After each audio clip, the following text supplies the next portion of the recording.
আব্বা, তোমার তো অঢেল টাকা পয়সা নেই, তুমি তো মানুষক সেভাবে সাহায্য সহযোগিতাও করবে পারো না। তারপরও মানুষ তোমাকে এতই সম্মান করে, এতই ভালোবাসে, অথচ ওই পাড়ার দবির চৌধুরী চাচা কোটিপতি মানুষক তো টাকা দিয়ে ভরে ফেলে দেয়, তাক তো সেভাবে সম্মান করে না। এর কারণ কি আব্বা? বাবারে, মানুষ আমাকে সম্মান করে কিনা তা জানি না, কিন্তু মানুষ আমাকে কেউ অপছন্দ করে না। এর কারণ হচ্ছে আমি সারা জীবন কয়েকটা কাজ করে আসছি, আর আজকে তোকে আমি ওই জন্যই ডাকছি এই কথাগুলো তোক কমো। তুইও চেষ্টা করিস এই কথাগুলো অক্ষরে অক্ষরে মেনে চলবে। কি কি কাজ করছো আব্বা? শোন, মানুষের ভালোবাসা পাবার ছেলে, মানুষের শ্রদ্ধা পাবার ছেলে কিছু কথা সব সময় মনে রাখবো। 1 নাম্বার, জুতো সিলাই বা রং করবার ছেলে মেরামতকারীর দোকানের সামনে কোনো সময় পা বেড়ে দিব না, বরঞ্চ জুতোটা খুলে নিজে আগে একবার মুছে নিব, তারপর সেই জুতো তার হাতত দিব। 2 নাম্বার, কখনো কাকো কামলা, কাজের লোক বা বুয়া বলে ডাকপুরা।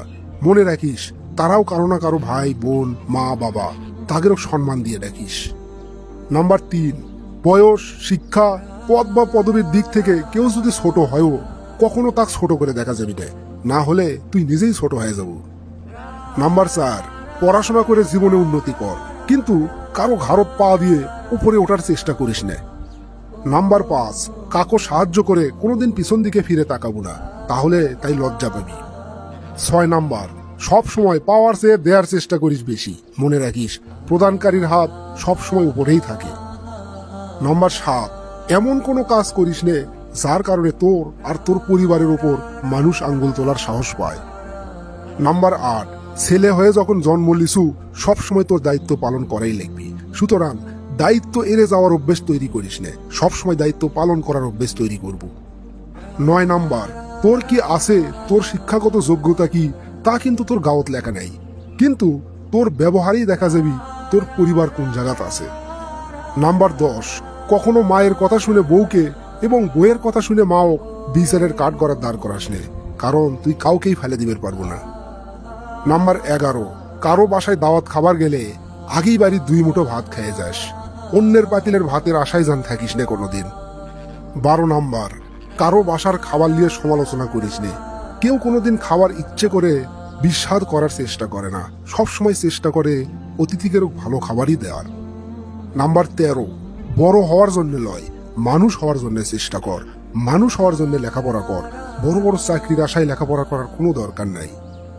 14 নাম্বার, শ্বশুর কিংবা শাশুড়ি এতটাই সম্মান দিস যতটুকু সম্মান তোর নিজের বাপ মা দিস, এবং তাদের সাথে এমন আচরণ কর যাতে করে তাদের মেয়ে তোর বাড়িতে পাঠানোর জন্য অস্থির হয়ে থাকে। 15 নাম্বার, সবসময় ভদ্র আর নম্রভাবে চলবো আর কথা কব, কিন্তু কোনোদিন অন্যায়ের সাথে আপোষ করব না। আব্বা, তোমার এই সবগুলো কথা আজকে আমি কাগজত মোটা মোটা করে লেখে আমার টেবিলের উপর টাঙে থমো, লেমিনেটিং করে টাঙে থমো, যাতে সারা জীবন এই জিনিসগুলো আমার চোখের সামনে থাকে। আর আমার জন্য দোয়া করো, এগুলো যেন আমি অক্ষরে অক্ষরে পালন করতে পারি। প্রিয় দর্শক মন্ডলী, আপনাদের জন্য একটা কুইজ আছে।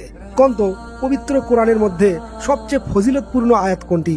আমি আবার করছি, কন্ত পবিত্র কোরআনের মধ্যে সবচেয়ে ফজিলতপূর্ণ আয়াত কোনটি?